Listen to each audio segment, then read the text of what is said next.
जय हिंद। तो स्वागत है आप सभी का एक बार फिर से आपके अपने YouTube चैनल जिसका नाम है यूपीएससी हिंदी मीडियम। जी हाँ दोस्तों, तो आज मैं आप लोगों के सामने में कंप्लीट एस्ट्रोनॉमी का मैं वीडियो लेकर आया हूँ। एस्ट्रोनॉमी से इम्पोर्टेंट से भी इम्पोर्टेंट मैं चीज़ में बताने वाला हूँ, वो भी बिल्कुल आसान भाषा में, वो भी पेंसिल और इधर कॉपी के साथ। ठीक है दोस्तों, तो एस्ट्रोनॉमी में हम पहले डिस्कस करेंगे हम तारों की। ठीक है, पहले हम डिस्कस करेंगे हम तारों की। तो ये कैसे बनते हैं तारे। तो पहले तो आप लोग सभी जानते ही होंगे कि तारों का जो होता है स्वयं का प्रकाश होता है। ठीक है, और इनका ताप भी ऑलरेडी इन्हीं के पास ही होता है, किसी से वो लेते नहीं, ना ही इसके लिए वो किसी पर निर्भर रहते हैं। तो हम बात कर लेते हैं तारे बनते कैसे हैं। तो पहले ये जो तो गैस रहते हैं। ठीक है, सपोज दैट ये गैस, ओके, ये गैस है। ठीक है, फिर ये गैस जो है तो पास पास आती है, ये पास पास आती रहती है। ठीक है, जब ये पास पास आएगी तो इसको जो है तो नेबुला बोलेंगे। ठीक है, आपस में संकेंद्रित हो जाती है, पास पास आकर आती है ना, तो ये आपस में थोड़ा जुड़ने लगती है। इसी को बोलते हैं नेबुला। ठीक है, या निहारिका, इसी को बोलते हैं नेबुला या निहारिका। जी, आपस पास पास में आएगी तो ये थोड़ा जुड़ने लगेगी। जैसे कि गर्मी के दिनों में जैसे कि एक व्यक्ति है, इसी के पास कोई और आ गया और आ गया और आ गया, भीड़ बढ़ती जाती है तो गर्मी बढ़ती जाती है। इससे क्या होता है कि हम लोग नहीं बोलते कि यार थोड़ा पास चलो यार, थोड़ा दूर चलो यार, बहुत गर्मी आ रही है। तो जब ये पास पास आ गए तो इनसे जो तो गर्मी उत्पन्न हुई, हीट, और हीट के साथ साथ लाइट उत्पन्न हुई, जिससे ये चमकने लगे। ठीक है, ये चमकने लगे और इनके पास स्वयं का जो ताप भी हो गया, हीट भी हो गया, ठीक है, और ये चमकने भी लगे। यही जो हो गए तो कहलाए क्या, स्टार। यही हो गए स्टार। तो पहले ये गैस रहते हैं, विरल गैस रहते हैं, फिर ये जो पास पास आते हैं और संलयित होकर निहारिका बनाते हैं। तो मतलब तारों की पहली अवस्था यानी पहली फेज, ठीक है, फर्स्ट फेज जो होती है निहारिका होती है, नेबुला। ठीक है, इसके बाद फिर तारे बनते हैं। ठीक है, तो तारों का ये हो गया, बनते कैसे हैं। और तारे जो है तो जैसे कि कोई तारा बन गया जैसे स्टार। ठीक है, तो भाई एक ना एक दिन ये खत्म होगा। तो इसके खत्म होने की भी दो टाइप्स होती हैं। ठीक है, तो ये जो होता है अंततः अगर इसका जो तो अगर ये जो तो 90% इसकी ऊर्जा खत्म हो गई। ठीक है, इसका 90% ईंधन खत्म हो गया तो क्या बन गया, लाल दानव तारा। ठीक है, ये थोड़ा कम चमकने लगा, अब लाल दानव तारा बन गया अब ये। ठीक है, अब इसमें प्रकाश कम हो गया, मतलब इसमें जो लाइट कम होगी, कम चमकने लगा। अब जब इसका 90 से 95% जो इसका खत्म हो गया, 95% इसका ईंधन खत्म हो गया, तो ये हो गया श्वेत। मतलब 95% खत्म होने के बाद इसमें जो है तो दो टाइप्स होंगे। ठीक है, तो इसमें हम दो टाइप को पहले देखने से पहले हम कुछ नई बातों को समझ लेते हैं कि आप जो चंद्रशेखर सीमा जानते हैं क्या। चंद्रशेखर सीमा,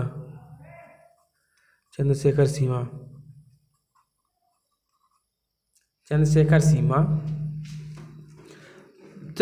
जी वैज्ञानिक थे, उन्होंने एक मत दिया कि सूर्य से 1.44 गुना अगर कोई है, मतलब इससे भी बड़ा, ठीक है, तो वो इस स्टेज में जाएगा। किसमें, इस स्टेज में।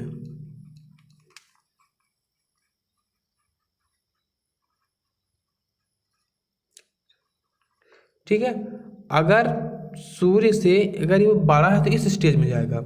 अगर सूर्य या फिर इससे छोटा है तो फिर इसमें जाएगा। किसमें जाएगा, श्वेत वामन तारा में जाएगा। यह बात आपको समझ में आ रही है क्या। तो मतलब कि सूर्य को छोटी से वो मान लिया गया है, मतलब इसको एक बेस मान लिया गया है कि अगर इससे जो इतना बड़ा है तो ये जो तो ब्लैक होल बनेगा। ठीक है, अगर सूर्य है अगर इससे छोटा है तो फिर ये श्वेत वामन बनेगा। ठीक है, तो चलिए मैं आपको दिखाता हूँ कि बनते कैसे हैं।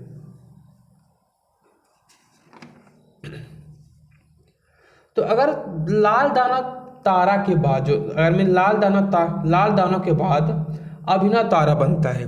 ठीक है, ये जो है तो लाल दानव मतलब बताया था ना यहाँ पे लाल दानव, अगर इसका 90% खत्म हो गया तो लाल दानव। ठीक है, तो लाल दानव के बाद जो है तो अभिनव तारा बनता है। अगर सूर्य से इतना बड़ा है ये वाला अभिनव तारा बनता है। ठीक है, फिर ये अभिनव तारा जो है तो विस्फोट कर जाता है। अभिनव तारे में विस्फोट होने के बाद इसमें 4 अवस्थाएं बनती हैं। एक हो गया न्यूट्रॉन, मतलब जो बड़ा हो गया न्यूट्रॉन, फिर उससे छोटा, फिर उससे छोटा, फिर सबसे छोटा। ठीक है, न्यूट्रॉन, फिर आ गया पल्सर, फिर आ गया क्वेसर। ठीक है, पल्सर क्वेसर ये हो गया, फिर ब्लैक होल। ठीक है, ये हो गया ब्लैक होल हो गया। शायद आपको स्क्रीन में ना दिख रहा होगा तो मैं इधर बता देता हूँ। ये हो गया ब्लैक होल हो गया, ये क्वेसर हो गया। ठीक है, ये तो पल्सर दिख ही रहा है, न्यूट्रॉन हो गया। तो अभिनव तारा टूटने के बाद ये 4 चीज़ें बनती हैं। तो जो ज़्यादा बड़ा अगर रहे टूटा तो न्यूट्रॉन, अगर उससे छोटा हुआ तो पल्सर, उससे छोटा तो क्वेसर, फिर अंत में ब्लैक होल। ये इसी पल्सर क्वेसर जो तो अत्यधिक स्पिन करने वाले हैं, बहुत तेज घूमते हैं मतलब स्पेस में, अंतरिक्ष में सबसे तेज पल्सर क्वेसर घूमते हैं। न्यूट्रॉन में कोई आवेश नहीं होता, आवेश इसका 0 होता है। अब ब्लैक होल मतलब इसका घनत्व तो सबसे अधिक रहता है। क्या रहता है? घनत्व। मतलब कि अभिनव तारा टूटने के बाद ये 4 स्टेज होगी, इनमें से कोई एक जो तारा सिर्फ एक ही बनेगा, चाहे वह न्यूट्रॉन बन जाए, चाहे पल्सर बन जाए, चाहे क्वेसर बन जाए, या ब्लैक होल बन जाए। ठीक है, ये हो गया। और जो है तो श्वेत वामन हम बता ही दिए थे कि काला वामन के बाद अगर उसका 100% जो है तो खत्म हो जाता है तो फिर श्वेत वामन बन जाता है। सूरज भी हमारा श्वेत वामन ही बनेगा। ठीक है, अब हम बात कर लेते हैं आगे कुछ और इम्पोर्टेंट टॉपिक्स बारे में, जैसे कि तारों का रंग। ठीक है, तारों का रंग हम देख लेते हैं कि रंग क्या क्या डिफाइन करेगा। तो अगर तारों का रंग 3 तरह के होते हैं। एक हो गया सफ़ेद, लाल और हो गया नीला। ठीक है, तो कम तापमान, मध्यम, हाई। ठीक है, मतलब कि अगर सफ़ेद तापमान है, मतलब अगर सफ़ेद कलर का है तो मतलब उसका थोड़ा तापमान कम है, उससे भी अधिक तापमान लाल, और सबसे ज़्यादा तापमान हो गया नीले का। अगर तारा नीला दिख रहा है मतलब उसका तापमान बहुत बहुत बहुत ज़्यादा है। और ब्लैक होल की बात करते हैं तो ब्लैक होल के 1 चम्मच मिट्टी का वजन जो है तो 10 हाथियों के बराबर होता है। ब्लैक होल तारे का 1 चम्मच मिट्टी का जो है तो वजन 10 हाथी के बराबर होता है। सूर्य से सबसे निकट तारा कौन सा है? Proxima Centauri. ये आप ध्यान रखिएगा, यह मैं पूछ सकता है। पृथ्वी, सूर्य, ये का तारा। तो पृथ्वी से सबसे नज़दीक सूर्य, अगर पूछेगा पृथ्वी से सबसे नज़दीक सूर्य और सूर्य से सबसे नज़दीक तारा तो हो गया हमारा प्रोक्सिमा सेंचुरी।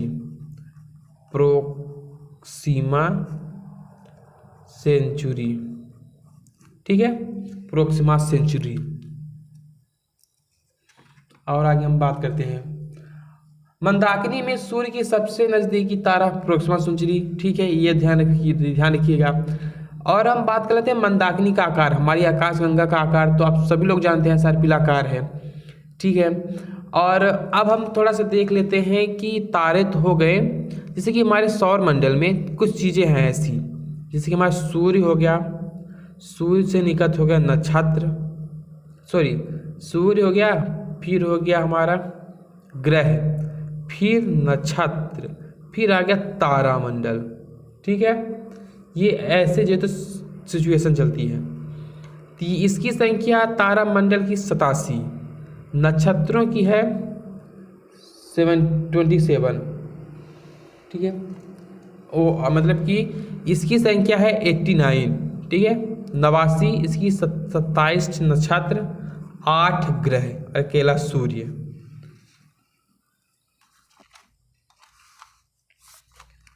तो आप देख रहे हैं मतलब ये सूर्य, ग्रह, नक्षत्र, तारे, ठीक है। तो ये हो गया 89, 27, 8। तो 89 तारामंडल में सिर्फ कुछ ही इम्पोर्टेंट तारामंडल है, ठीक है। जैसे कि कुछ तारामंडल का हम नाम बता देते हैं आपको, जैसे कि आप कौन से इम्पोर्टेंट हो गया, जैसे सप्तऋषि हो गया और हंटर स्टार हो गया। ये जो है तो कुछ इम्पोर्टेंट तारामंडल हैं, ठीक है। और कुछ जो तो इससे रिलेटेड कुछ थ्योरीज हैं जो आपको बता दें कि टॉलमी ने इनको बताया कि टॉलमी के अनुसार पृथ्वी स्थिर है और सूर्य इनका चक्कर लगाता है, ठीक है। फिर कोपर्निकस आए तो उन्होंने क्या कहा कि पृथ्वी जो है तो चल रही है, सूर्य मतलब सूर्य स्थिर है, पृथ्वी चक्कर लगा रहा है, ठीक है, और वो भी गोलाकार मार्ग में। उन्होंने क्या कहा कि सूर्य स्थिर है और पृथ्वी इनका चक्कर लगा रही है गोलाकार मार्ग में। अब केपलर आए तो उन्होंने कहा कि नहीं, सूर्य स्थिर है, सब कुछ सही है, बस वो वृत्ताकार, दीर्घ वृत्ताकार मार्ग से चक्कर लगा रही है पृथ्वी सूर्य के, ठीक है। गैलीलियो ने तो क्या किया कि उन्होंने बस एक ही सूक्ष्मदर्शी बना के सिद्ध कर दिया कि हाँ भाई ये देख लो। उन्होंने क्या किया, सब वही सही है, बस एक सूक्ष्मदर्शी बना के उन्होंने सिद्ध कर दिया कि भाई जो है तो आप अपनी आँख से देख लो। अब कुछ टाइम के बारे में बता देते हैं, जैसे कि प्रकाश वर्ष, ठीक है। जैसे कि हो गया प्रकाश वर्ष। प्रकाश वर्ष का मतलब कि एक साल में तय की गई प्रकाश की दूरी को प्रकाश वर्ष बोलते हैं, ठीक है। अरे हाँ, ये दूरी का मात्रक है, प्रकाश वर्ष दूरी का मात्रक है, ठीक है। दूरी नापने के लिए हम प्रकाश वर्ष का यूज करते हैं। खगोलीय और कॉस्मिक ईयर मतलब कि सूर्य द्वारा अपनी मंदाकिनी का तय किया गया चक्कर। हमारा सूर्य भी गतिमान है, वो भी आकाश गंगा का चक्कर लगाता है, ठीक है। मतलब कि वो एक बार जितना चक्कर लगाएगा लगभग 25 करोड़ साल, एक कॉस्मिक वर्ष होता है 25 करोड़ साल का, ठीक है, 25 करोड़ साल का होता है। खगोलीय इकाई मतलब सूर्य और पृथ्वी के बीच की दूरी, औसत दूरी, सूर्य और पृथ्वी के बीच की औसत दूरी जो है खगोलीय इकाई कहलाती है। अब देख लेते हैं उपसौर और अपसौर। उपसौर और अपसौर, तो एक होता है 3 जनवरी, एक होता है 4 जुलाई, ठीक है। तो उपसौर का मतलब होता है, उप मतलब पास, अब मतलब होता है दूर। तो पहले पास में जनवरी आएगा कि जुलाई आएगा? पहले जनवरी आएगा, तो बेसिकली जो है तो जनवरी आएगा तो पहले उपसौर ही होगा। तो पहले होगा हमारा 3 जनवरी, बाद में 4 जुलाई। 3 पहले आएगा और 4 बाद में आएगा, जनवरी पहले आएगा, जुलाई बाद में आएगा, ठीक है। और जो है तो देख लेते हैं, ब्लैक होल तो हो गया, मतलब कि तारा टूटने के बाद 4 स्टेजेस बनती है, उनमें से एक ब्लैक होल होता है। और व्हाइट होल का क्या मतलब है? ये एक ऐसी परिकल्पना है, व्हाइट होल एक ऐसी परिकल्पना है कि ये जो प्रकाश है, पूरा जो लाइट है, वो किसी न किसी एक जगह से आ रही है, ठीक, वो एक जगह से आ रही है और उस जगह को ही क्या बोलते हैं? White hole. उस जगह का नाम को हम बोल दिया व्हाइट होल। एक मतलब कि एस्ट्रोनॉमी में एक शब्द होता है क्लस्टर। क्या होता है? क्लस्टर। क्लस्टर किसको बोलते हैं? मतलब कि 3 मंदाकिनियों का समूह जो है तो क्लस्टर कहलाता है। 3 मंदाकिनियों का समूह जो है तो क्लस्टर कहलाता है, ठीक है। एक हो गया हमारा आकाश गंगा जैसे हो गया, ठीक है। एक हो गया देवयानी और एक हो गया NGC13, एक हो गया एंड्रोमेडा या देवयानी, ठीक है। ये हमारी जो है तो मतलब कि एक क्लस्टर में 3 आकाश गंगाएं होती हैं, ठीक है, 3 आकाश गंगाएं होती हैं, ठीक है। तारामंडल हो गया, तारों का समूह तारामंडल हो गया। ठीक है। इसमें से बताया था ना 89 तारामंडल हैं, जिनमें से कुछ ही इंपॉर्टेंट है, जैसे कि सप्तऋषि हो गया, ध्रुव हो गया। तो सप्तऋषि तारामंडल की हम थोड़ा वो देख लेते हैं कैसे होते हैं सप्तऋषि तारामंडल। ये जो तो हमारे सप्तऋषि तारामंडल की वो है आकृति है कि स्पेस में इसी तरह के हैं सप्तऋषि तारामंडल, ठीक है। ध्रुव तारा तो हमेशा उत्तर दिशा में होता है। अब हम बात कर लेते हैं नक्षत्रों की। नक्षत्रों में जो है तो 27 नक्षत्र हमको देखना है, ठीक है। तो इससे पहले मैं आपको तो एक बेसिक बता देता हूँ। ये हमारा सूर्य हो गया, 12 राशि बना लेते हैं।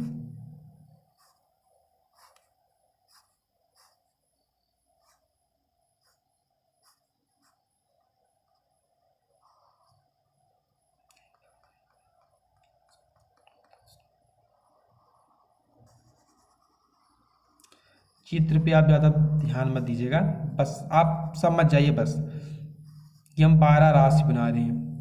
तो एक हो गया,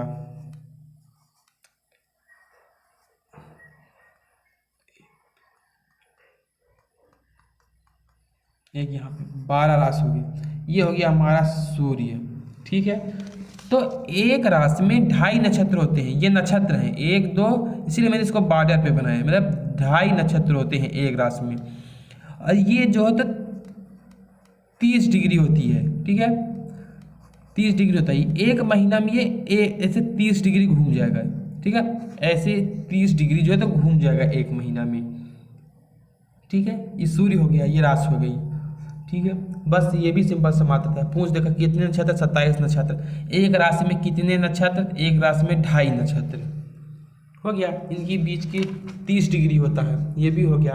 बिग बैंग थ्योरी और सुपर क्रंच थ्योरी को हम देख लेते हैं। बिग बैंग थ्योरी का मानना ये है कि एक जो है तो बेल्जियम के पादरी ने, उनका नाम था जॉर्ज लेलेनतेरे, उन्होंने कहा कि 15 मिलियन साल पहले, ठीक है। जॉर्ज लेलेनतेरे ने कहा कि 15 मिलियन साल पहले मतलब आसमान में एक बड़ा ग्रह था जो विस्फोट कर गया, और जो वर्तमान में इन सब की जो बाहर में ग्रह हैं, क्षुद्र ग्रह हैं, तारे, ये सब उन्हीं के जो है तो टुकड़े हुए हैं, उन्हीं के टुकड़े हैं, ठीक है। इसी से हमारे ब्रह्मांड की रचना हुई। इसी को बिग बैंग थ्योरी बोलते हैं, यही बिग बैंग है। और अब क्या बोलते हैं, सुपर क्रंच। सुपर क्रंच का मतलब कि एक ना एक दिन ये जो टुकड़े बिखर के गए हैं, जो टुकड़े बिखरे हुए हैं, ये फिर से आपस में रिवर्स हो जाएंगे, फिर से उसी में जो होता है ऐसे समा जाएंगे, फिर से इसी में जो समा जाएंगे। अभी तो जो तो टुकड़े हुए फिर ये टुकड़े फिर से समा जाएंगे, यही हो जाएगा हमारा सुपर क्रंच थ्योरी। ये है सुपर क्रंच, ठीक है। ये हो गया, समझ में आ गया आपको, बहुत अच्छी बात है। अब हम बात करते हैं, अब धीरे धीरे हम तारामंडल हो गया, ठीक है, तारामंडल हो गया, नक्षत्र हो गया। अब हम ग्रहों की बात कर लेते हैं। तो ग्रहों में आगे बढ़ने से पहले हम थोड़ी बात कर लेते हैं पहले सूर्य की, ठीक है। तो सूर्य की स्ट्रक्चर हम पहले देख लेते हैं। तो पहले सूर्य में जो है ना, तो पहले हम बात कर लेते हैं इसकी कोर की, ठीक। जैसे धरती में भी कोर है तो हम सूर्य में भी कोर है, ठीक है। तो इसका आंतरिक संरचना होता है, इसमें नाभिकीय संलयन की क्रिया होती है और हाइड्रोजन जो होता है हीलियम में परिवर्तित होता है। कहाँ होती है, सूर्य के क्रोड में। तो पूछेगा कि हाइड्रोजन हीलियम में परिवर्तन सूर्य में कहाँ होता है, नाभिकीय या फिर नाभिकीय संलयन की क्रिया कहाँ होती है, तो हम क्या बताएंगे, सूर्य के क्रोड में नाभिकीय संलयन की क्रिया होती है, ठीक है। इसका तापमान जो होता है 15 मिलियन होता है। देखिए कितना गर्म है, 15 मिलियन इसका तापमान होता है। अब सूर्य के बाहर देखें तो क्रोड से बाहर देखें तो एक स्ट्रक्चर होती है, उसका नाम है रेडिएटिव जोन, या उसको बोलते हैं विकिरण मंडल। क्या बोलते हैं, विकिरण मंडल, इसको विकिरण मंडल बोलते हैं। तो विकिरण मंडल जो है तो इसमें जो तो गामा किरणें और एक्स किरणें और फोटान किरणें निकलती हैं, और जो प्रकाश आता है ना, ये जो तो फोटान ही है, इसीलिए जो होता है इसको फोटो बोलते हैं। क्या बोलते हैं, फोटो। इससे जो होता है एक्स किरणें, गामा किरणें और फोटान किरणें जो है तो निकलती हैं, ठीक है। ये तो विकिरण मंडल हो गया। पहले क्रोड से देखेंगे तो जो है तो इससे हाइड्रोजन हीलियम होकर जो है तो प्रकाश बनाता है, नाभिकीय संलयन की क्रिया। फिर विकिरण मंडल से जो है तो कोर मतलब कि गामा किरणें और एक्स किरणें निकलती हैं। ठीक है, अब हम बात कर लेते हैं मतलब कि संवहन मंडल की। इससे बाहर एक होता है संवहन मंडल। ठीक है, संवहन मंडल। अभी हम कोरोना मोरोना की हम बात नहीं कर रहे हैं, जो ग्रहण के टाइम पे दिखता है, वो सब बच्चों वाला खेल है, उसको आप छोड़िए। अब जो मेन एग्जाम में पूछा जाएगा, बड़े बड़े एग्जामों में, उसकी हम बात कर रहे हैं। ठीक है, तो इसमें हाइड्रोजन जो है तो इसके सेल, हाइड्रोजन के सेल पाए जाते हैं। हाइड्रोजन के किसमें? संवहन मंडल में। इसमें हाइड्रोजन के सेल पाए जाते हैं। ये जो बड़े बड़े बना रहे हैं ना, ये हाइड्रोजन के सेल हैं, हाइड्रोजन की सेल हैं। एक चीज आपने सुना होगा सौर्य ज्वाला और सौर्य कलंक के बारे में, तो हम बात कर लेते हैं पहले सौर्य ज्वाला की। ठीक है, सौर्य ज्वाला, कभी कभी क्या होता है कि सूर्य के कोर से अत्यंत तीव्र आग की लपटें निकलती हैं। ठीक है, अत्यंत तीव्र आग की लपटें निकलती हैं।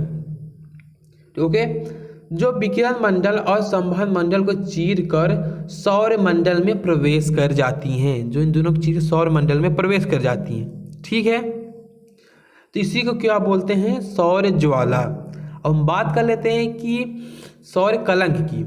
तो कुछ कुछ जो है तो मतलब कि जैसे कि ये ज्वाला निकली तो कुछ में जो तो आगे चली गई, अब कुछ जो है तो जिसमें कम ऊर्जा थी वो यहीं तक रहकर वापस लौट गई।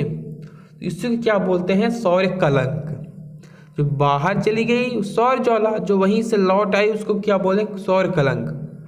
अब हमारी पृथ्वी क्या करती है कि इनको जो तो अपनी ओर खींच लेती है। ठीक है, इनको अपनी ओर खींच लेती है। अब जब पृथ्वी में तो ओजोन परत है, तो ये जो है तो इनको आने नहीं देती।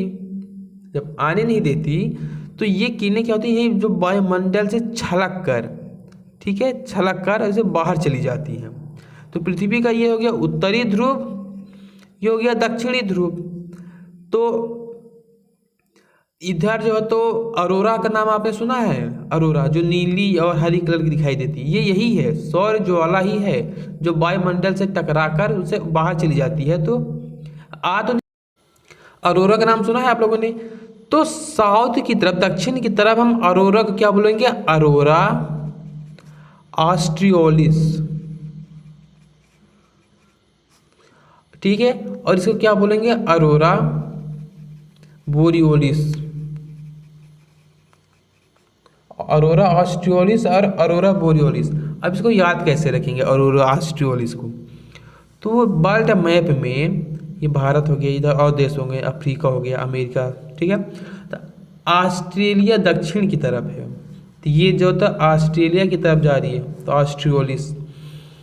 और इधर जो तो रूस है, इसलिए इसको बोलते हैं बोरियोलिस।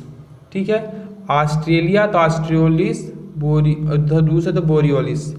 ठीक है, इस तरह से हम इसको ध्यान रखेंगे। हमारा सौर ज्वाला हो गया, सौर कलंक हो गया, और जो तो ये अरोरा का भी मैटर सिमट गया। अब इसका जो तो पृथ्वी पर क्या असर पड़ता है? तो इसका जो तो यही असर पड़ता है कि जब हमारी पृथ्वी से टच होकर गुजरती है तो इधर संपर्क हो गया, इधर मतलब कि मोबाइल की किरणें, मतलब कि टेलीफोन में बातचीत में इधर जो तो थोड़ा प्रभाव डालता है। ठीक है, रुकावट पैदा करता है। बस इतना ही हो गया। सौर कलंक के बारे में आप समझ गए। अब सौर कलंक के बारे में थोड़ा कुछ और बातें बता देते हैं कि सूर्य के कोर से जो ज्वाला निकलने पर, ये तो परिभाषा तो आप जान ही गए, ये जब निकलती है ना तो वहीं पे ये 0 से 40 डिग्री के कोण पर बनती हैं। ठीक है, सौर कलंक जो है तो जैसे सूर्य हो गया ना, तो इधर ठीक है, 0 से 40 डिग्री के जो है तो बीच से ही निकलेंगे ये। ठीक है, जैसे कि इधर से सौर ज्वाला निकली तो सूर्य का ये जो हो गया इधर 0 डिग्री हो गया, इधर 40 डिग्री तक, इसी के बीच से ये निकलेंगी। ठीक है, इसी बीच से निकलेंगी, ये मतलब कोण बनाते हुए निकलेंगी। एक चक्कर पूरा करने में ना 11 साल लग जाते हैं। अगर ये यहाँ से निकला तो ये जाया और ये आया, ठीक है। तो इसको जो तो 11 साल लग जाते हैं जाने में और वापस इधर जो तो इधर आने में। 0 से 40 जाने में 5.5 साल और 40 से 0 आने में 5.5 साल का समय लगता है, ठीक है। अब ये जो है तो इसका इस टाइम पे जो है ना, अभी वर्तमान की बात करें तो इसका 23वां चक्र चल रहा है, ठीक है। और यह चक्र जब 100 बार पूरा हो जाता है तो उसे सोलर इवेंट कहते हैं।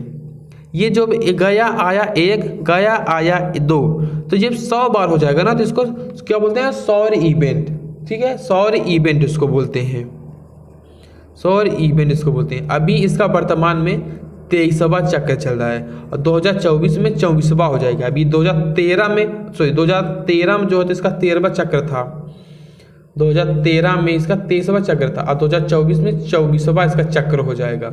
ये जाएगा आएगा एक चक्कर 100 बार पूरा होने में जो तो इस हो जाएगा, तो इसको सौर इवेंट बोलेंगे। अब चुंबकीय झंझावात, चुंबकीय झंझावात मतलब कि सूर्य में जहाँ पर भी धब्बा या सौर कलंक बनता है वहाँ चुंबकीय क्षेत्र उत्पन्न हो जाता है। ये चुंबकीय क्षेत्र ध्रुवों की ओर चला जाता है जिसे चुंबकीय झंझावात कहते हैं। इससे पृथ्वी पर संचार कम्युनिकेशन पर प्रभाव पड़ता है। अब सूर्य के ये तो इंटरनल स्ट्रक्चर हो गया। अब इसी आप कोरोना को भी देख लीजिए, ठीक है। ये हो गया हमारा कोरोना या किरीट इसको बोलते हैं, क्या बोलते हैं, किरीट। कोरोना या किरीट इसको बोलेंगे। और क्रोमो हो गया, फोटो हो गया, प्रकाश वर्ण हो गया, ये सब हिंदी में आप देख लीजिएगा।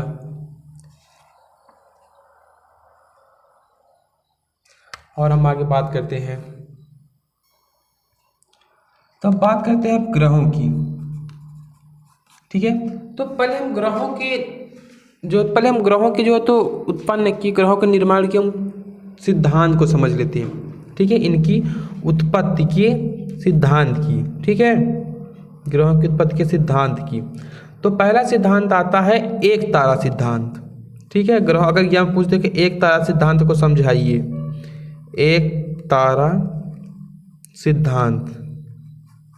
एक तारा सिद्धांत का मतलब सिर्फ एक ही तारा से, मतलब एक ही ग्रह के टूटने से जो होता है इसका निर्माण हुआ है, ठीक है। क्योंकि सूर्य का बाहरी सतह गैसीय एवं प्लाज्मा का है जिससे ये इसका विघटन हुआ, मतलब कि सूर्य से ही टूटकर इन ग्रहों का निर्माण हुआ। जैसे कि सूर्य जो होता है, कहा गया कि सूर्य का बाहरी भाग प्लाज्मा है। प्लाज्मा मतलब ना ठोस ही ना द्रव ही, प्लाज्मा है तो धीरे धीरे चू गया, ठीक है, धीरे धीरे चू गया। अब बाद में ये अत्यंत ठंडे हो गए, चूंकि अत्यंत ठंडे हो गए और जम गए, जिससे कि ग्रहों एवं क्षुद्र ग्रहिकाओं का निर्माण हुआ। ये एक तारा सिद्धांत था। इसको किसने दिया, इसको दिया कांट ने, मतलब कि अपने आप चू गए। अब सेम इसी तरह है, मतलब ये प्लाज्मा है और जो होता है अचानक ठंडा हो गया, सूर्य का बाहर भाग जो होता है अचानक ठंडा हो गया। अब सब चल रहा है सूर्य से ही, मतलब कांट ने क्या कहा कि सूर्य का जो होता है बाहर भाग जो होता है वो है प्लाज्मा है, ठीक है, प्लाज्मा है। मतलब कि सूर्य जो है तो अभी भी अंदर जो है तो आगे वाला आगे में केंद्र जो है तो पहले घूमेगा और बाद में फिर धीरे से ये घूम जाएगा, तो क्योंकि बाहर जो लचीला है प्लाज्मा है इसकी अवस्था, आगे केंद्र घूमेगा फिर ये घूमेगा। तो यही वाला भाग टूट कर ये बना दिया। और अब एक वैज्ञानिक और आए, उनका नाम था लाप्लाक्स ने क्या कहा कि ये वाला भाग ठंडा हो गया। जब बाहर का भाग ठंडा हो गया तो दरार पड़ गई, और जो मतलब कि द्रव से, मतलब कि प्लाज्मा से ठंडा हो गया तो दरारें पड़ गई, ठीक है, दरारें पड़ गई तो ये जो तो टूट के जो तो बाहर आ गई, दरार टूट के बाहर आ गई। ये जो तो इससे जो तो ग्रहों एवं क्षुद्र ग्रहों का निर्माण हुआ, लाप्लाक्स ने कहा, ठीक है। अब हम बात कर लेते हैं कि ये तो एक तारा सिद्धांत था। अब आ गया दो तारा सिद्धांत, मतलब द्वितारा, ठीक है, दूसरा द्वितारा। अब हम दो तारा की नहीं बात करें, द्वितारा सिद्धांत, द्वैत तारा इसको बोलते हैं ड्यूअल। ये हो गया मोनोस्टार, डुअल स्टार थ्योरी। चेम्बरलिन ने कहा, एक वैज्ञानिक थे चेम्बरलिन, उनके अनुसार ब्रह्मांड में 2 तारे थे जिनके मध्य प्रबल गुरुत्वाकर्षण बल हुआ। ठीक है, इनके अनुसार इसमें 2 ग्रह थे जिनके मध्य गुरुत्वाकर्षण बल था। ठीक है, प्रबल एक दोनों को खींच रहे थे। इससे क्या हुआ कि एक का कुछ भाग नोचा आया, इसका एक भाग कुछ नोचा आया, जिससे इन ग्रहों का निर्माण हुआ, चेम्बरलेन। ठीक है, और जीन्स ने क्या कहा कि 2 तारे थे ब्रह्मांड में, 2 तारा में। ठीक है, जिस आकर्षण बल के कारण एक तारा दूसरे को अपनी ओर खींचता तथा उनकी ओर समीप जाता था, जिससे दूसरे तारे का कुछ जो है तो कुछ टुकड़े निकल आए हैं। अब सेम इसी को जो है तो जीन्स ने भी कहा, सेम इसी यही बात 2 तारा सिद्धांत में। जो तो कुछ भी मानने नहीं है, बस मैं आप पढ़ रहे हैं एस्ट्रोनॉमी, तो आप थोड़ा सा सुन लीजिए। अब बात कर लेते हैं डबल तारा सिद्धांत। ठीक है, 2 तारा सिद्धांत, 2 तारा सिद्धांत। 2 तारा सिद्धांत का मतलब कि इसको लिलिटी ने दिया। इनके अनुसार क्या था कि सूर्य तथा 2 अन्य तारे थे, जो दोनों तारे आपस में टकराकर टूट गए और उनमें से एक ब्लैक होल बन गया और दूसरे से ग्रहों का निर्माण हो गया। ठीक है, लिलिटी ने ऐसा कहा। तो अब हम बात कर लेते हैं कि ग्रहों की। ग्रह 2 टाइप के हैं। ठीक है, एक होते हैं पार्थिव और दूसरे होते हैं जोबियन। पार्थिव ग्रह वो जिनकी स्ट्रक्चर पृथ्वी जैसी है। ठीक है, और जो तो इसके मतलब जोबियन जो तो बृहस्पति जैसे हैं। पार्थिव ग्रह पर जो है तो ठोस है, ये गैसी है, जोबियन गैसी है, इनका अंतर हो गया। इनमें तो बुध, शुक्र, पृथ्वी, मंगल पार्थिव और बृहस्पति, शनि, अरुण, वरुण जो है तो जोबियन हो गए। ठीक है, तो बुध की बात करते हैं तो ये सूर्य के सबसे पास ग्रह है। ठीक है, दिस इज द हमारा सन। ठीक, और इसके पास है क्या, बुध। अब समझ रहे हैं कितना गर्म होगा, ये बहुत ज़्यादा गर्म है बुध। ठीक है, और ये जो सूर्य का सबसे जल्दी चक्कर लगाता है क्योंकि सबसे ज़्यादा पास में है। ठीक है, इसमें जो है तो दिन में बहुत ही ज़्यादा गर्मी रहती है और रात में बहुत ही ज़्यादा ठंडा, क्योंकि इसके अंदर कोई वायुमंडल है ही नहीं कि जो तो वो गर्मी को रोक सके, जिससे कि रात जो है तो कम ठंडी हो। तो इसमें जो तो कुछ है नहीं, जो आया सीधा चला गया, सुबह को जो आया शाम को चला गया, सुबह आया शाम को चला गया, किसकी ये रोकने के अंदर इसके अंदर दम ही नहीं है बुध के अंदर। ये हमारा बुध हो गया। अब बात करते हैं शुक्र की। शुक्र में जो है सर्वाधिक कार्बन डाइऑक्साइड गैस की प्रधानता है, ये हो गया हमारा शुक्र।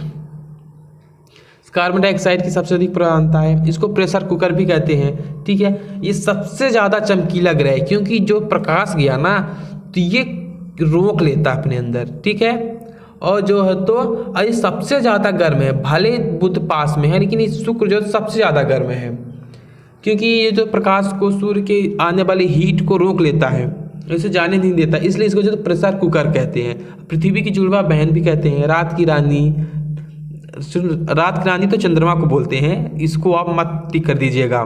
ठीक है, इसके बस इन दोनों के कोई उपग्रह नहीं है, ना इसके कोई उपग्रह ना इसके कोई उपग्रह, 0 उपग्रह। ठीक है, 0 सैटेलाइट। अब हम बात कर लेते हैं अपनी पृथ्वी की।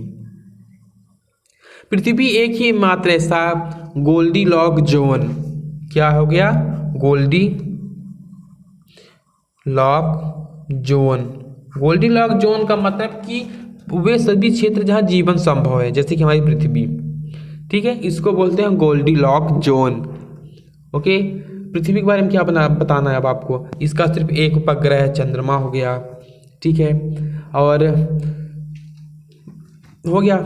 पृथ्वी के बारे में कुछ हम बाद में अलग से डिस्कस करेंगे। ठीक है, अब हम कुछ और आगे देख लेते हैं। अब साथ में एक देख लेते हैं मंगल को हम। पृथ्वी के बाद हो गया मंगल। आयरन ऑक्साइड की इसमें सबसे ज़्यादा प्रधानता है, किसकी, आयरन ऑक्साइड की। अगर फोबोस और डिवोस 2 उपग्रह हैं। ठीक है, इसके 2 उपग्रह हैं, फोबोस और डिवोस। डिवोस की बात कर लेते हैं यहाँ पे। ये सब पूरे सौर मंडल का सबसे छोटा उपग्रह है। क्या है, डिवोस सबसे छोटा उपग्रह है। और सबसे बड़ा कौन सा है, तो हमारे बृहस्पति का। बृहस्पति का सबसे बड़ा है गैनीमीड, ठीक है।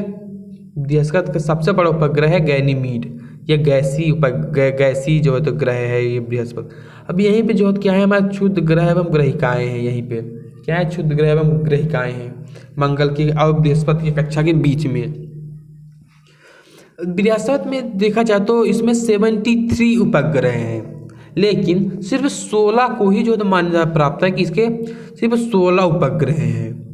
वैसे तो इसके देखा जाए अगल बगल 73 हैं, लेकिन ये कुछ धूल है, कुछ ढेले के आकार के, जैसे कि कोई उपग्रह बोल गया क्या यार, नहीं ना। तो सिर्फ 16 जो तो इसके जो तो मान्यता प्राप्त हैं, ठीक है। इसको वैक्यूम क्लीनर भी इसको बोला जाता है, इसको बृहस्पति ग्रह को। अब इसी की जस्ट हम बात कर लेते हैं शनि की, किसकी, शनि की, ठीक है। इसका जो है तो वलय है, ठीक है, शनि जो है तो वलय है इसमें, ठीक है।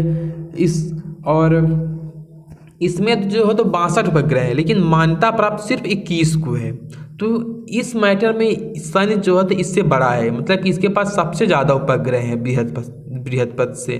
बोला गया में पूछा जाएगा कि सबसे ज़्यादा उपग्रह किसके पास है, तो हम क्या बताएंगे शनि के पास जो होता है सबसे ज़्यादा उपग्रह है। इसका फेमस उपग्रह का सैटेलाइट का नाम क्या है, टाइटन, ठीक है। इसका घनत्व तो जो है तो शनि का सबसे कम है, और इसे अगर हम पानी में डुबाएंगे ना तो पानी में भी ऊपर उछल आएगा, पानी में भी नहीं डूबेगा बेचारा। ये हो गया बृहस्पति, हो गया शनि, हो गया। अब हम अरुण को देख लेते हैं। अरुण जो है तो इसको हम लेटा हुआ ग्रह भी बोलते हैं, लेटा हुआ ग्रह, ठीक है। इसके चारों ओर मीथेन गैस पाई जाती है, इसलिए इसका रंग जो है हल्का हरा होता है। और ये बहुत दिन बाद हुई, इसकी खोज बहुत दिन बाद हुई, इसलिए इसको आधुनिक ग्रह भी बोला जाता है। आधुनिक ग्रह कौन है, अरुण, नेपच्यून, ठीक है। इसके पास छल्ले हैं, मैंने बलय, इसके पास 5 बलय है, तो इसकी रिंग जो अगर बगल में 5 है इसके अंदर, अब ठीक है। और शनि के पास कितने हैं, शनि के पास 7 हैं, वो आप ध्यान में रखिएगा। और हम बात कर लेते हैं वरुण का। ये सबसे दूर है वरुण, सूर्य कहाँ ये, तो सूर्य ये सबसे दूर कौन सा है, ये हमारा वरुण महाराज है, ठीक है। अब हम थोड़ा एक और चीज़ देख लेते हैं हम साथ में ही, अब आया है तो भोर का तारा और लाल सांझ का तारा। बुध और शुक्र जो है तो सूर्य की दिशा में है, जैसे पृथ्वी है ना, तो यहीं पे शुक्र है, बुध है, और जो है तो सूर्य का प्रकाश जब आता है ना, इन दोनों से होकर आता है, ठीक, इन दोनों से होकर पृथ्वी पर आता है सूर्य का प्रकाश, ठीक है। तो बुध छोटा पड़ जाता है हमारा, तो ये शुक्र के आगे दिखता ही नहीं, इसलिए हम भोर का तारा, सांझ का तारा हम शुक्र को बोलते हैं, क्योंकि बुध जो तो आड़े में पड़ जाता है शुक्र के, दिखता ही नहीं है, इसलिए सबसे सर्वाधिक चमकदार यही दिखाई देता है, कौन, शुक्र, इसलिए हम शुक्र को बोलते हैं भोर का तारा, हम सांझ का तारा। ये हमारा हो गया। अब हम देख लेते हैं कि कुछ और इम्पोर्टेंट चीज़ों को हम देख लेते हैं, जैसे कि उल्का पिंड, क्षुद्र ग्रह एवं ग्रहिकाएं को देख लेते हैं। तो क्षुद्र ग्रह की हम बात करें तो वे ग्रह के टुकड़े होते हैं, ये मंगल और बृहस्पति की कक्षा के बीच में होते हैं, बताए थे हम, ठीक है। तो ऐसा क्या होता है कि मंगल और बृहस्पति जो होते हैं इनको अपने गुरुत्वाकर्षण बल के द्वारा खींचे रहते हैं, ये और ये अलग सब समझा देते हैं। जैसे बृहस्पति अब मंगल, ये क्षुद्र ग्रह हो गए हैं, तो इनको ये दोनों जो है ना अपने अपने गुरुत्वाकर्षण बल के द्वारा खींचे रहते हैं, ठीक है। तो उल्का पिंड जो है तो इन्हीं को बोलते हैं, और उल्का पिंड भी जो है तो इन्हीं के भाग होते हैं, क्षुद्र ग्रह एवं ग्रहिकाओं के भाग ही उल्का पिंड होते हैं, ठीक है। और होता क्या है कि मतलब कि इसके थोड़ा आपको बता देते हैं कि अगर क्षुद्र ग्रह पृथ्वी के घूर्णन दिशा में आए तो इसे उल्का कहते हैं। इसकी गति 72 किलोमीटर पर सेकंड, और अगर विपरीत दिशा में आए तो 12 किलोमीटर जो होती है, जिसे हम बोलाइट कहते हैं। उल्का पिंड में हवाओं की रगड़ के कारण ये जलते हुए दिखाई देते हैं, जिसे हम टूटता तारा भी कहते हैं। क्षुद्र ग्रह मतलब जब पृथ्वी के वायुमंडल में प्रवेश करते हैं तो ये उसकी रगड़ से जलने लगते हैं, ठीक है। आप सभी लोग ये जानते ही होंगे, ठीक है। हालांकि ये आते क्यों हैं, तो ये आते इसलिए हैं कि मंगल ग्रह जो तो इनको जो तो खींचता रहता है, इनको जो तो इनवाइट करता है, ठीक है। और ये जो है जैसे पृथ्वी इधर जाती है तैसे खींचकर ये गुरुत्वाकर्षण पृथ्वी के पास चले जाते हैं। और पृथ्वी के वायुमंडल में जैसे ये प्रवेश करते हैं ना, तो धूल इधर उधर से धूल हो गया, कंकड़ और रगड़ के कारण ये जलते हुए दिखाई देते हैं। और जैसे ये धरती पे गिरते हैं तो ये ढेर सारा बहुत बड़ा गड्ढा कर देते हैं। ठीक है, जैसे कि हमारे महाराष्ट्र का लोनार झील जो तो इन्हीं के द्वारा बना हुआ है, तो बड़े बड़े गड्ढे हो जाते हैं और झील का निर्माण हो जाता है। मतलब ये इतने इससे पृथ्वी पर प्रभाव पड़ता है।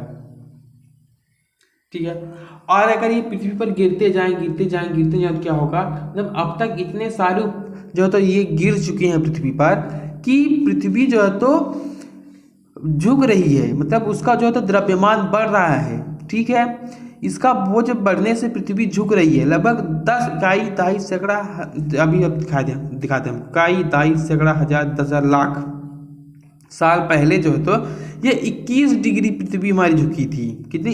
21 डिग्री झुकी थी। एवं ग्लोबल वार्मिंग बढ़ रही है। अब कितनी हो गई? अब 23 डिग्री हो गई है ना। 23 से 1 अब 23 डिग्री हमारी पृथ्वी झुक गई, नहीं झुक गई? पहले 21 डिग्री झुकी थी, कब? 10 लाख साल पहले। लेकिन अब क्या हो गया, इन्हीं के गिरने से जो है तो अब जो है तो इतना झुक गई है हमारी पृथ्वी। ठीक है, ये हो गया, मतलब इसका इतना प्रभाव पड़ता है इनके जो तो गिरने से। धूमकेतु क्यों बात कर लेते हैं, या पुच्छल तारे धूमकेतु। ठीक है, इनके बारे में अभी थोड़ा भी समझ लेते हैं कि क्षुद्र ग्रहों के मतलब कि अत्यंत सूक्ष्म टुकड़े जो एक साथ धूल के समान एकत्रित रहते हैं, मतलब यही हैं, मतलब क्षुद्र ग्रह के टुकड़े ही हैं। ठीक है, और ये जब सूर्य की परिक्रमा करते हैं तो इनका कुछ भाग आगे रहता है और कुछ भाग पूंछ की तरह पीछे रहता है, जिसे धूमकेतु कहते हैं। ये चमकीला दिखता है क्योंकि ये तारे नहीं हैं और इनमें ताप नहीं होता। हेली धूमकेतु जो होता है इसका सबसे अच्छा उदाहरण है। यह सिर्फ 76 वर्षों में दिखाई पड़ता है। ठीक है, हेली धूमकेतु के बारे में भी हो गया। अब पृथ्वी की हम बात कर लेते हैं तो इसका घनत्व सबसे ज़्यादा होता है, सबसे ज़्यादा पृथ्वी का घनत्व है। ठीक है, और सिर्फ इसी में जीवन पाया जाता है, इसलिए इसको नीला ग्रह भी बोलते हैं पृथ्वी को। ठीक है, अब पृथ्वी की हम कुछ देख लेते हैं, जैसे इसका विषुवत व्यास, पृथ्वी का विषुवत व्यास कितना है? 12,756 जो इसका व्यास है पृथ्वी का। अब पृथ्वी के घूर्णन के कारण कुछ होने वाली घटनाएं को हम देख लेते हैं, जैसे कि दिन रात का होना, कोरियोलिस बल का होना। कोरियोलिस बल समझते हैं ना? कोरियोलिस बल जब उत्तरी अक्षांश और दक्षिण अक्षांश में हवाएं जो होती है दाहिनी ओर घूम जाती हैं, और इधर हवाएं जो हो तो बाईं ओर घूम जाती हैं। जब इधर एंटी क्लॉकवाइज, इधर क्लॉकवाइज हवाएं घूमती हैं, सिर्फ पृथ्वी के घूर्णन गति के कारण ये घटनाएं होती हैं। ज्वार भाटा का आना, ठीक है, समीर का चलना हो गया। अब परिक्रमण गति की हम बात कर लेते हैं। परिक्रमण गति की हम बात कर लेते हैं तो वर्ष मतलब इस साल का बदलना, नया साल आना, मौसम परिवर्तन, दिन रात का छोटा बड़ा होना। ठीक है, दिन रात का होना ये घूर्णन है, दिन रात का होना घूर्णन। अब छोटा बड़ा होना परिक्रमण गति का उदाहरण है। ठीक है, ध्रुवों पर 6 महीने का दिन रात होना, ये हो गया। पृथ्वी भी हो गया। अब हम पृथ्वी के इकलौते जो होते हैं चंद्रमा की बात कर लेते हैं। चंद्रमा, ठीक है, मतलब कि चंद्रमा को उर्दू में मेहताब बोलते हैं। ये अध्याय मतलब कि कॉमन सी बात है, हम बता दें आपको। ठीक है, तो पृथ्वी का मतलब चंद्रमा का अध्ययन जो तो सेरेनोलॉजी कहलाता है।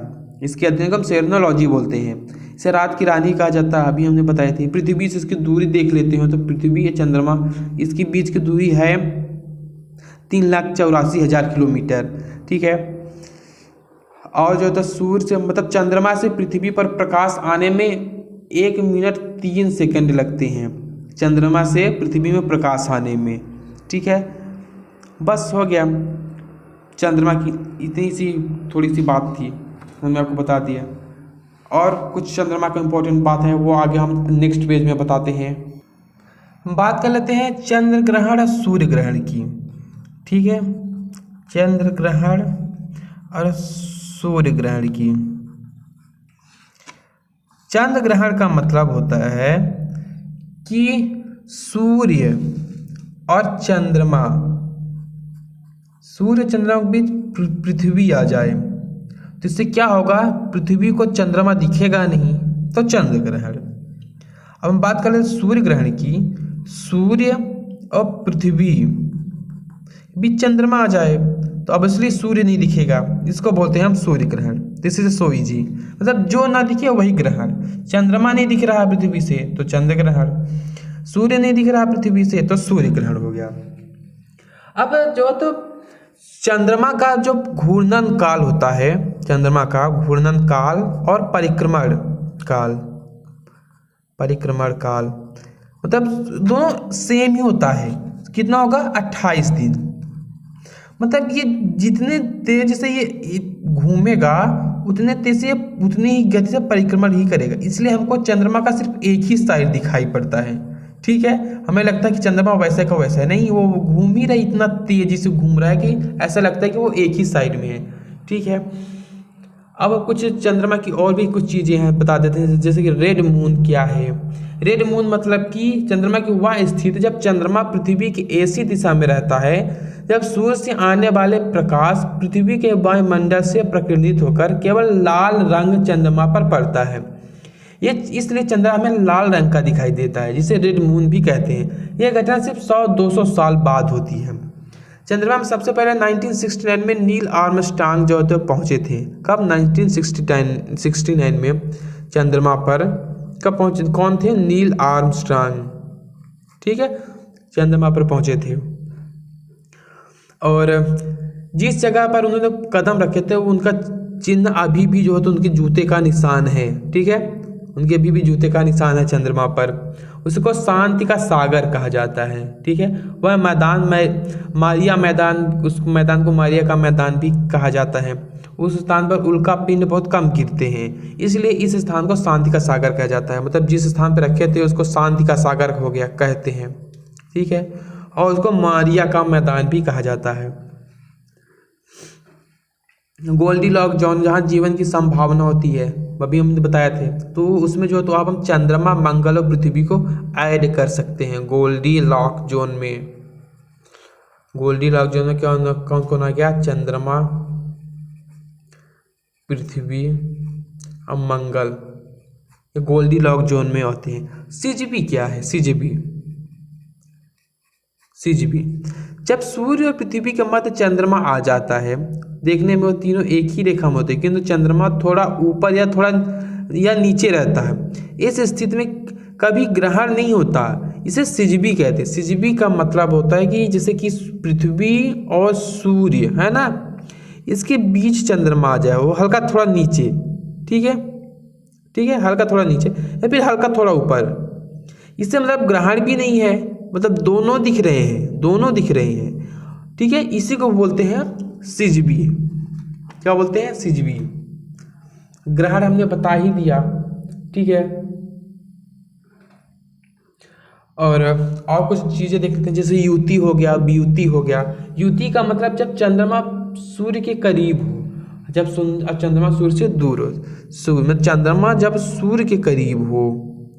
ठीक है, अब पृथ्वी पे तब ऑब्वियसली सूर्य के करीब ही होगी, क्योंकि भाई पृथ्वी का ही घूर्णन कर रहा है, तब इसको युति बोलते हैं। अब जब चंद्रमा, पृथ्वी और सूर्य पृथ्वी और चंद्रमा सूर्य से दूर हो, इसको वियुति बोलेंगे। क्या, वियुति, युति।